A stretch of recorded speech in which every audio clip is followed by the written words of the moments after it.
The Viltrumites are the strongest race in the known universe, but one Viltrumite warrior that stands out is none other than the main character's dad, Omni-Man, aka Nolan Grayson. In this video, we'll be going over all aspects of his overall power, including his lifting strength, speed, durability, endurance, and more to find out just how strong is the Emperor of this mighty race. Starting off with strength, we don't have many lifting feats from Nolan, but the ones that we do are quite impressive. Beginning with the most impressive of them all, and that being the feat of him stopping a Texas-sized asteroid. Yeah, you should have seen the asteroid I diverted a few years ago, the size of Texas. Let's just take a moment to see how big Texas really is. Texas is said to be the second biggest state in the United States of America, sitting at 268,597 square miles. It is only second to Alaska in size. Nolan not only managed to stop the asteroid completely, but also managed to throw it back into space. This is the single most impressive lifting feat we have seen in the entire franchise, and that's saying a lot considering the more powerful characters in the series. This next strength feat comes a little easier in the series, during Mark's first few weeks of being a hero when the planet was attacked by the Flaxans. Now, if you do not know what the Flaxans are, I'll catch you up to speed. They are a group of alien warriors from a different dimension who once wanted to conquer the Earth, but their plans went to shift after running into Omni-Man, and while he was there, he racked up quite a few feats. Before Nolan left the Flaxan homeworld, he dropped a large boulder that, in comparison to the iceberg Mark lifted from Season 3, is much larger and wider. And he managed it with one hand, while Mark struggled using both, showing the strength difference between father and son. Overall, at his max raw strength, he can lift millions of tons, considering the asteroid feat and this boulder. How much he struggled with this is unknown, but what we do know is that he is capable of at least lifting and throwing something of that size. Speaking of weight and things, Nolan hits hard, considering he has punched through multiple people on the show. But just how hard does he hit, and how does this stack up compared to other characters in the show? We first see his striking strength in action when he goes up against the Guardians of the Globe, managing to take them all out with some difficulty. He does so by mainly one-punch kills, with the only one surviving more than one attack being the Immortal and War Woman, though even they couldn't keep up with him for long. Immortal was easily decapitated while War Woman had her neck snapped. This feat isn't as impressive compared to his other feats, but both the Immortal and War Woman have city-level durability, and the fact that Nolan was able to so casually kill them puts his casual attacks at city level. The next striking feat comes from the episode We Need to Talk. He battles with the Reaniman and the recently revived Immortal, where he once again easily defeats the Immortal, but not before going blow for blow with him.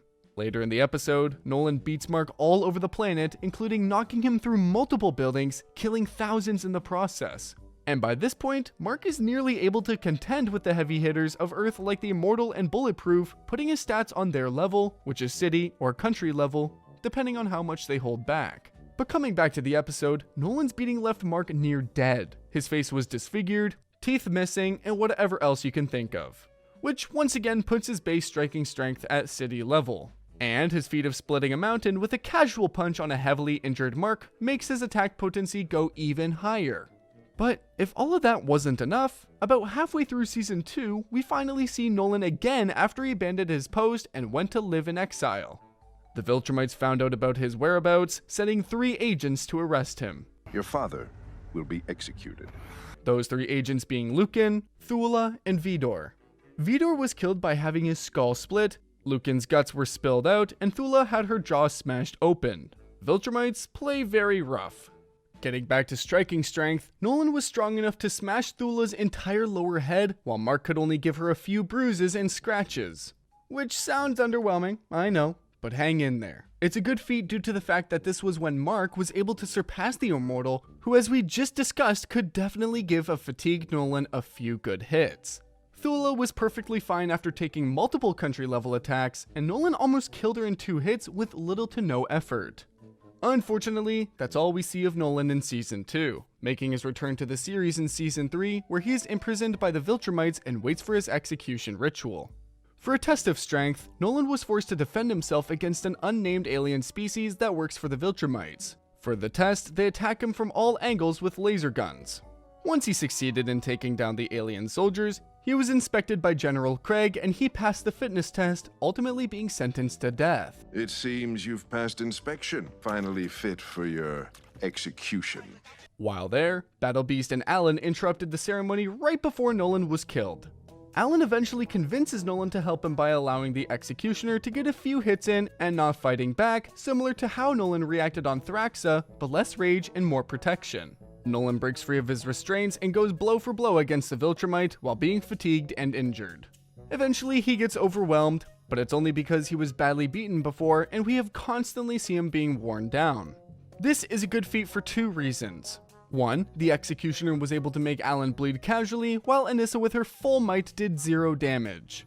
Her being far above Season 2 Mark, who was already country level by then, and with the Executioners being above her and barely above a weakened Nolan, speaks volume of Nolan's might, putting them all at country levels. 2 is because Nolan was casually trading city level punches and even went as far as to obliterate the guy's head, putting his max striking strength while weakened at country level. Point is, dude can hit hard and obliterate almost anything standing in his way, but his punches still need to connect, so let's just talk about how fast he can fight. Taking a trip down the seasons, once again coming to the Guardians fight. In that fight, Nolan planned on ambushing and killing all of the Guardians before they could see who he was, but he failed.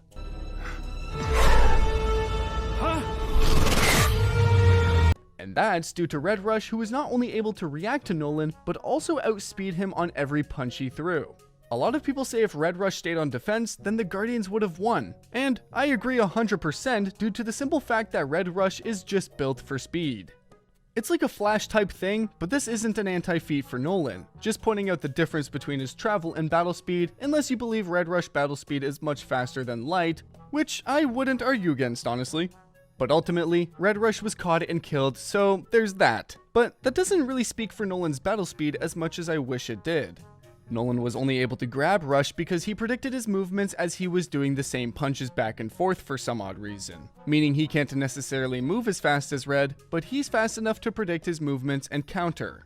Another big difference between travel and battle speed is the fight against Cecil, where we saw Cecil pull out all the big boy toys. I'm talking big ass laser guns and the teleporter back to back, as well as where we saw the strongest Reanimin to date besides the invincible variant ones. Nolan was almost fast enough to kill Cecil, but was ultimately outmaneuvered many times, leaning towards Cecil's teleporter being faster than Nolan, who should be much faster than light, right? Wrong. But knowing the GDA, their tech could be light speed. After all, they do have cameras that kept up with Nolan and Mark during their fight somehow. That's all we have for battle speed feats for the great Nolan. Now we move on to travel speed. Nolan's travel speed sits at much faster than light speeds, confirmed when he flew to another galaxy in 2 weeks. And that's with breaks here and there. Think that's impressive? He nearly wiped out the Flaxen's entire species by flying through their planet at top speeds, taking down big bodies of rock which could be their countries, and he does it with relative ease. When Mark was getting his ass handed to him all over the planet, he was keeping up even when he smacked Mark into another city, he was there. The speed needed to get to Chicago City from the country in that time frame in terms of raw speed. Overall, Nolan's speed is much faster than light travel speeds, with light speed reaction and battle speed. We covered strength and speed, but how strong of a punch can he take? Going into durability, we have quite the few feats stacked up. Starting with the first and taking a trip down memory lane, we go back to the fight with Invincible, who I already scaled to small country in Season 1 in terms of attack potency. So, as we know, Mark did absolutely nothing in that fight at all. Mark could barely even draw blood from his father, and they fought all over the country, and him being a small country level fighter speaks volumes that Nolan was able to eat everything his son threw at him. While spying on the Graysons, the GDA set up an operation across the street from their household. This is important to note because the house that the GDA agents were stationed blew up, with Nolan inside, and it did no damage whatsoever. The next feat comes from none other than Cecil. He drops the Hammer, which is a satellite with the power of a nuke in a single shot. Nolan was hit twice with it, and it only managed to give him a nosebleed.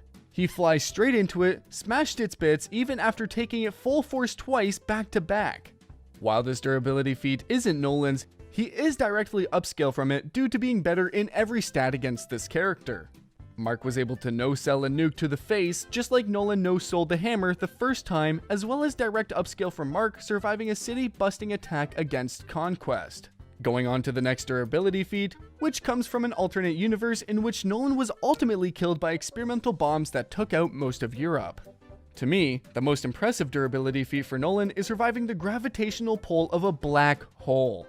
Most feats in this video happens in the comics, but this one is a show original in where he's just casually sitting in the gravity of a black hole being depressing. So, overall, his durability is small country to at least damage him, examples being bruising him or drawing blood and large country to kill him. Now that we know how strong of a punch he can take, we move on to how much punishment can he endure. The first time we see Nolan push to his max is during the assassination of the original Guardians, where they beat him so badly that he needed to go to the hospital for a few days where he fully recovers. He's really pushed to his limits when he faces the 3 Viltrumites sent to arrest him. The battle was a gruesome one. Nolan takes out all 3 of them with the help of Mark, however. His grave mistakes was leaving one of them capable of fighting, which nearly cost him his life, a mistake he won't make again. During the battle, he double fist Vidor and kills him before shattering Thula's jaw, and the grave mistake he makes is lowering his guard, allowing Lucan the chance to fly in and break Nolan's back in one blow. He can take getting his guts ripped out, a broken spine, an arm taken off, and everything else as long as his heart or brain isn't too damaged. Now, if you only care about the show, you can just simply stop here. But I wanted to add some of my favorite comic feats on here. In the comics before the Viltrumite War begins, Nolan and his sons encounter Conquest once again. But this time around, Mark is able to deal with him completely on his own, managing to strangle Conquest even when the seasoned veteran pulled out Mark's intestines. This is important to note because right before the fight, Conquest himself says that Mark is nearly as strong as Nolan, and loses in a power struggle against him, implying that Nolan has more raw strength than Conquest. Meaning that every single Conquest strength feat upscales Nolan, including him effortlessly breaking out of a 400-ton steel prison buried 6 miles underground. This way he gets direct upscale from every single one besides Thrag. The fact that he can even make Thrag bleed is a country level feat, as Thrag was only ever injured by characters who hit that hard or harder, leaving even Dinosaur's teeth and claws shattered while trying to hurt him, and this is the same Dinosaurus that killed Omnipodus in one attack while he was full of universal energy. Conquest feat of flying through a city? Nolan gets upscaled. Mark's feat of enduring having his guts ripped out? Nolan gets upscaled. Nolan's final striking strength / attack potency is multi-continental at its peak. Comic combat speed feats. Going blow for blow with Thrag, keeping up with his base speed for a little while, and as we learned from the fight with Thrag and Battle Beast, Viltrumites and characters on there can fight just as fast as they can travel, whether it be running or flying. Travel speed equals combat speed, meaning Nolan can fight at much faster than light speeds and does so against Thrag. Talking about comic durability feats, he survives the force caused by the destruction of Viltrum, which was able to knock out even Battle Beast, and while this gives him better durability feats, we can't exactly say it's planetary durability. Overall, the true Emperor of the Viltrumites is a much faster than light bulldozer who can take country level damage and still fight through it. Did this legendary warrior live up to your expectations? If not, let us know why not in the comments down below. That's all for today's video, and please tune in next time.